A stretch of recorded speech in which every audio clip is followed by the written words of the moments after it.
thought it would be interesting to look at a mainstream gaming publication's idea of what good Call of Duty Zombies maps are. And The Gamer, I don't know if you have heard of them, they put out these kind of cheesy, weird, podcasty-esque videos ever since the pandemic, and that's when I discovered them. And while I don't think it's a bad channel by any means, it's not my cup of tea. These publications tend to be way off the mark of what the hardcore zombies community likes, and we tend to mock them. I want to mock them a little bit here because I'm sure that their list is outlandishly wrong. However, I want to see what people like them like, because usually the casual experience mixed with a hardcore experience is something that is a recipe for success. If Treyarch sees this list, for example, they might think that this is what everybody wants, when that's not necessarily the case. So I'm hoping to get a blend of both when it comes to next gen and the next Call of Duty, because if we just go straight Easter eggs only, we can see that that's a recipe for failure, as Black Ops 4 kind of fell flat on its face. Granted, that had a lot to do with gameplay mechanics and the shitty community recipe that Treyarch had designed, but it's neither here nor there. The top ranked Call of Duty maps from The Gamer. Number 15 is Buried. Anyone who has played Buried will know all too well how scary and creepy this map is, with the haunted house being a terrifying experience that's really not recommended for people who get scared easily. This is the kind of crap I'm talking about. Like, what? Nobody plays Buried and goes, ah! This map forces you to run through haunted house while chased by ghosts, apparently who've returned from the 19th century. Worse, they continuously respawn until you leave, and if they touch you, you lose a bunch of points, which is horrifying and annoying. You can fly through the map with the wonder weapon, the Paralyzer, making this an absolutely crazy map that mixes genuine fear but is also fun together. Okay, so this person knows nothing about this map. The haunted house where the ghosts are, the female ghost or whatever, you can kill them and get a perk, and the Paralyzer allows you to like do tons of crazy things around the map in exploring wise. You can fly over barriers and stuff like that. But this map is a casual's like wet dream. It's super easy. People in the zombies community always talk about how the banking system breaks the game. I just feel like this is a totally bad mischaracterization of the map. Number 15 is a weird place to put it. I don't even know if I would put it in my top 10 favorite maps of all time, let alone 15. Either way, let's move on to the number 14 spot, which is Ascension. Another excellent zombies map is Ascension, which brought a lot of new things to the mode, which hadn't been done before. While it wasn't for everyone, the fact that it was willing to change things up kept gamers on their toes. This particular map had space monkeys appearing and grenades that would create black holes, utilizing the theme of the map. It was very large, which suited the zombies world and allowed gamers to live a little longer. People would be able to avoid zombies a little longer due to the space, getting more time to explore the areas and have fun. See, this is the kind of crap that I'm talking about. They just don't freaking get it. The only thing this map really changed drastically was it added a 4-person Easter egg with a reward. I think we got the death machine. There were some perks added. We did get stamina up. We lost double tap. It was the first map that I think really gave us trade-offs, like drastic trade-off. Do the Easter egg, use your time, get rewarded. Otherwise, you don't do the Easter egg, you're not going to get rewarded. You can have stamina up to explore this large map, but you're not going to have double tap. It had the three method pack-a-punch where you go to 3 teleporters, or in this case, the lunar landers. It did have the monkeys, which everybody freaking hated, but it wasn't as hard to guard 4 perk machines in the old game versus in Black Ops 1 versus Black Ops 3, where you could have perkaholics and you'd have to be at 18 machines at once. He's talking about the Gersh device, which I wouldn't really call a grenade, but I'm just nitpicking at that one. And that was a fun weapon, but I will say it's not necessarily something that changes up the map, because that happens on every single map. We get monkey bombs, our special grenades, or a special wonder weapon, a specialist weapon. So that evolution is part of zombies. It's part of it's an expectation of zombies to get cool and fun wonder weapons, whether that's a grenade or not. So I wouldn't say that that's necessarily something that change things up, because the expectation of cool weapons is part of the deal. 5. Okay. This map came under some criticism for being a little gimmicky when it was first released. Yes, that's true. Allowing you to play as JFK, Castro, Nixon. Some gamers were unable to look past the fact early on, but once you got to play 5, it was a whole lot of fun with tight spaces, very few places to hide, keeping you on the edge of your toes throughout. Well, no, all that actually is very accurate, but in Ascension, they said it changes the game. Well, what about the Pentagon Thief? That's actually changing the game. He steals your weapons. That's never been done in any other map in history or from then on out. Oh, I didn't see this. They literally just said it. 5 also brought a new form of enemy with the Pentagon Thief that took things to a whole new level, who stole your weapons, causing problems for people throughout. My bad. Also, could have talked about the fire sale drop, because I think that was the first time we saw that as well. And then we go from Black Ops 1, right? That's all Black Ops 1 and Black Ops 2, to Black Ops 4's Dead of the Night. Like, such a weird jump. This map was part of Black Ops 4 and was a ton of fun to play. It felt like one big game of Clue taking place in a huge mansion, and COD did a great job of bringing more than just zombies into things, with vampires, werewolves, helping to make this even scarier than normal. The map also had a real cinematic feel about it, which was helped by the fact that the game brought in 4 big celebrity names. Charles Dance, Kiefer Sutherland, Brian Blessed, and Helena Bonham Carter were all featured here. They added a lot of fun and made the map feel special and important, with COD clearly putting in a ton of effort to make this one exciting. The number 11 is Shadows of Evil. So this is just the continuing theme of them being out of touch with the community, and it's a total casual perspective, because this map is considered to be one of the most revered maps in zombies history. It's in people's top 5s all the frickin' time. And this guy puts it at number 11. Holy crap. I will say that I do really like Dead of the Night. Just to touch on that, I think it's a really great map. It's really underrated. I do think that there was a little too many pieces and parts to go search for, but it kind of works with the Easter egg, because in Origins, there was a lot of pieces and parts for that Easter egg, a lot of steps, but the map in Dead of the Night's a lot more condensed compared to Origins. At least it feels that way. It might not be true. It's very similar to how Gorod Krovi is laid out, if you don't realize. And I think they did a better job with the teleportation system, transportation, walking through that map, allowing you to feel like it flowed properly. And that's pretty hard to do. Shadows of Evil, any map that has some Jeff Goldblum is going to be fantastic, right? That's certainly one of the main reasons why Shadows of Evil was a lot of fun, because of Jeff Goldblum. I agree that's a fun aspect of it, but it's not why the map's amazing. If you haven't seen it already, go check out my review of this map. I really talk about how this radically changed the zombies fervor for forever, because it was literally such a revolution with the Easter egg quest, the new gameplay methods mixed with old, the red coloring, the epic cutscenes, the story we didn't really know we were going to go on. There was so much packed into this map, and people hated it at first. And I think that there's a lot more that goes into this map than just Jeff Goldblum. Inspired by 40s jazz scene, the fictional Morgue City was a perfect environment. The traditional bleak colors was something more vibrant, was met with positive and negative feedback. The Gobblegum system being a new feature, there are plenty of new elements. Treyarch clearly trying to breathe some new life into the zombies map. Now we're going into number 10 with Attack of the Radioactive Thing above Shadows of Evil, Dead of the Night, Ascension 5, and Buried. Okay, everybody hates this map. Everybody in the zombies community hates this map. I think IW Zombies was really underrated, but this was probably, I think the maps in Infinite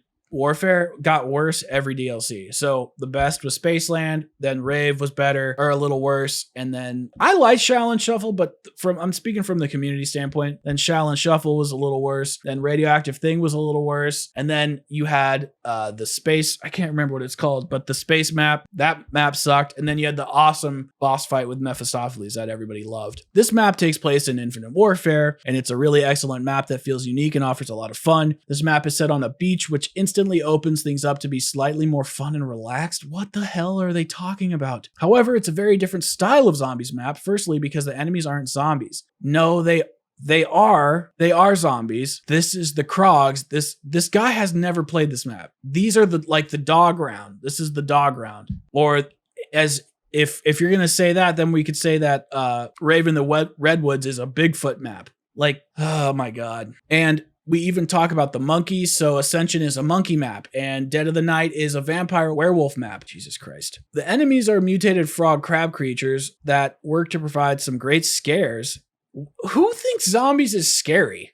And it's something totally different. The game also focuses on radioactive situations as well, with nuclear balls popping everywhere, adding another situation that people have to focus on. He's literally never played the map. These balls are so you can get more ammo for your wonder weapon, I'm pretty sure. There's a giant Krog boss fight at the end. The radioactive element was a spin on a 1950s thing with Elvira being the celebrity cast member, because that's what every map in Infinite Warfare was a celebrity cast thing. Number 9 is Descent. Descent is a map that people either love or they hate, with this being Sledgehammer's take on the zombies experience within Advanced Warfare, and it was certainly an intense experience. The final map in the series, and because of that, everything is ramped up to make this very difficult. Although it does bring the story arc together in a satisfying way that left everyone happy. However, this map is a very tough map, with zombies being faster and more agile, making them relentless. So if you're new to zombies experience, it might not be the ideal choice. Okay, I don't even actually know much about Descent, so I'll give my 2 cents on it, but Jesus Christ, they are so off. From what I know is that the story was left ambiguously open. I don't think people loved or hated it,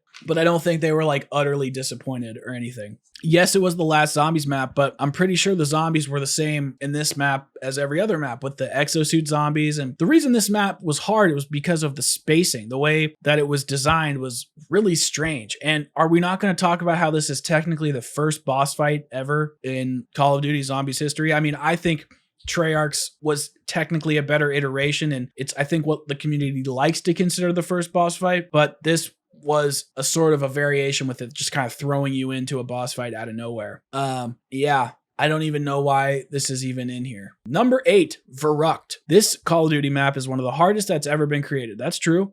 So some gamers weren't quite as keen on it. Dude, everybody in the zombies community likes Verrucht. Well, at least I think so. This is one of my favorite maps. Everybody raved about it on the remastering in Zombies Chronicles. Everybody thought this freaking map was amazing. However, those who were skilled enough at zombies found this an excellent challenge to get stuck into. It's quite a tight map with lots of dead ends, which does provide some difficulties for gamers. That also increases the scare factor. This is a creepy map. The setting and design of the map are incredibly creepy. See, which being a perfect package for zombies. The dead ends actually is good for camping, but it's bad for training. So it just kind of depends on what kind of player you are. Number 7, Horizon Drac. Again, another top 5 map of the community, 2 away from Descent, mind you, and after Shadows of Evil. Oh my God. I think it should be ahead of Shadows of Evil, but it's like 8 spots away.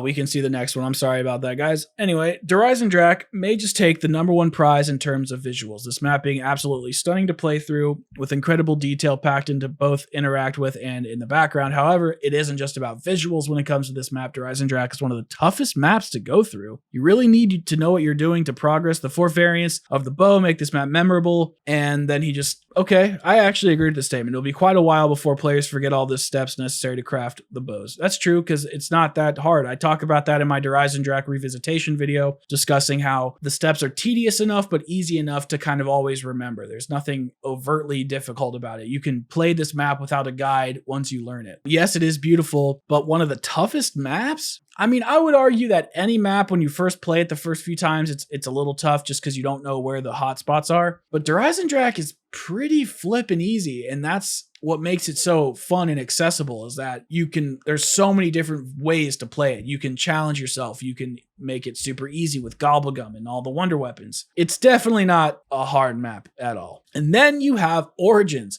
So all the top 3 maps usually of the community, which are Shadows of Evil, Horizon Drac, Origins, Mob of the Dead. So far, 3 of those 4 are out of the top 5 of the 15 of this zombies players list. Okay, the Origins map was pushed as the climax to the original classic zombie storyline, and it was certainly worthy of being just that, with the stakes being raised as an incredible map was created. That's the worst sentence I've ever read, and it was not the climax to the classic zombie storyline. It was a new storyline. It's called Origins. It's the origins of a new storyline. The elemental staves added something fresh to the combat, with giant robots walking around, giving something else the gamer to think about, with a look to the sky being needed to avoid being crushed. The map was full of story reveals that brought things to an end in a perfect way. What? It was the end of the DLC season for Black Ops 2, but it wasn't the end of the story. This is what these people don't know what they're talking about. The robots were part of getting the staves and part of the Easter egg, and it was a cool, fun dynamic because it had you look up into the sky to see the planes and could use those to get the stat.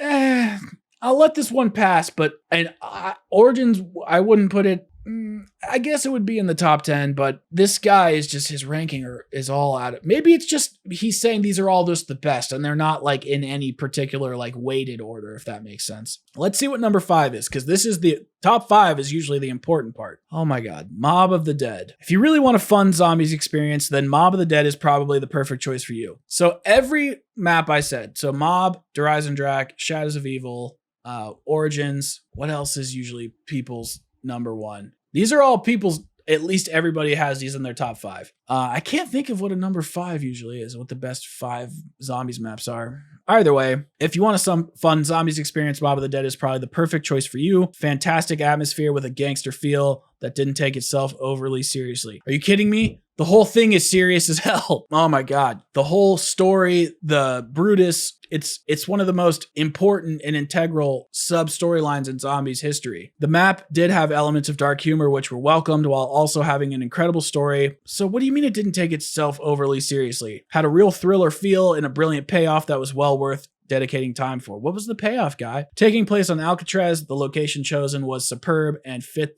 the Zombies franchise well. Hidden Johnny Cash song, Tommy gun, the map had it all. I agree, Mob of the Dead's really fun. I think Blood of the Dead is actually really great. But to act like it doesn't take itself seriously, the whole thing introduced so many serious elements. Number 4 is Noctur Untoten. What? How could this is better than Horizon Drac, Mob, Shadows of Evil, and Origins. This was the starting point for zombies, with being a surprise minigame. People were unaware. You had to complete the World of War campaign. All that's true. Once you had made your way through the game, you were given a huge bonus of, oh, I see. He's talking about the unlocking it with World at War. Okay. This didn't have a story or detail the later maps would develop. That's all true. And it is the Origins. No. Okay. First of all, this is a thumbnail that he stole, because this gun isn't on there unless it's like a mod, and you can clearly see a stroke outline or an outer glow. So, yeah, again, Noctur Untoten is number 4. The only thing that this map did good is start the whole thing, and it was fun. I remember playing it as a youngin'. Zombies in Spaceland is number 3 over Origins. Shadows of Evil, need I say that list again? It's a very fun, vibrant map in comparison to most zombies map, while it still has the dark theme that would be expected from the game. What? It also has amazingly vibrant neon lights that give the map a pop of color. The map takes place around infected amusement park, with rides blaring around with the hilarious MC who keeps things entertaining throughout, which is David Hasselhoff. Number 2 is Der Riese. So before I just totally shit on this pick, I think this is a great map because it also set the foundation like Noct did. But man, this guy has everything so out of order. Since Der Riese originally debuted within World at War, Treyarch has remastered the map on 2 more occasions, proving it's a major hit for the franchise, and that's why it ranks so highly on this list. The map really rose the bar for what to expect from a zombies map, that's true, taking it from a side game to something people actively wanted to buy the game to play, which really helped moving the franchise forward. The map featured some incredible designs and introduced upgradable weapons, giving you a real incentive to push on, especially with the map having a detailed and cryptic storyline, made it even more engaging. Very true, very fair assessment of this map. I actually 100% agree with everything you said, but it's not number frickin' 2, guy. So the number 1 zombies map, according to The Gamer, an official mainstream gaming publication, is, drumroll please, Kino der Toten. Some gamers have found this map particularly a little too easy, as things only tended to get incredibly challenging when the levels ramped up. Yeah, that's the whole point of the game.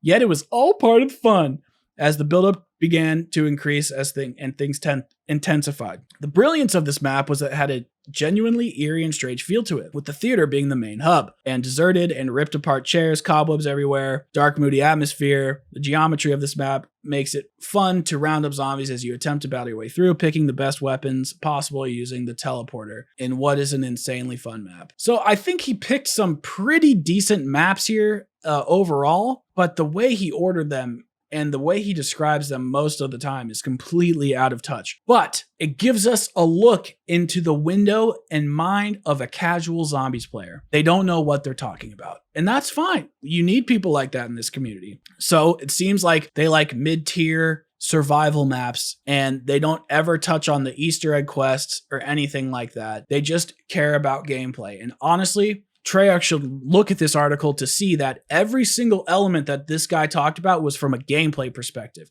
He didn't understand the story. He didn't understand the various Wonder Weapon quests or the specialist or the remakes or anything that the hardcore zombies community likes. And while I think that they do need to cater to the zombies community for sure, we need gameplay to be the front and center focus of Call of Duty Cold War for zombies. Otherwise, it's going to be another crapshoot with stupid specialist weapons and stupid Easter eggs that end the game. You need rewards. You need replayability. You need to allow the player to have fun again. And every map on this list, while I think his assessment of it is pretty stupid, and some of them I probably wouldn't put on there, all of those maps were fun. Every single one of them. And they were all made by different people, you know, on the team. Buried was Zelensky. I think Ascension was Zelensky too. I think 5 was Zelensky. But then this was Blundell's team, Infinite Warfare, Sledgehammer. They didn't put any World War II zombies on here, which was I kind of thought was weird. Then you had the OG Zelensky, Blundell. Every map was picked from different teams. Most of them were Blundell's because he's made his team's made the best maps, but I just think it was interesting looking in the soul of a casual zombies player, and I hope it can provide some insight into what the majority of people want versus the hardcore zombies community. And I think we need to kind of split the difference here and give everybody what they want in this sense, but the core thing that we all want and need is gameplay. Fun gameplay, replayability, not this you can only do an Easter egg and that's all that really matters, because no one's going to want to come back to that after they do it 6,800 times. You need various aspects of the map to make it fun, not punishing the player with tedious quests that no one gives a rat's ass about. Thank you so much for watching this video, and I will see you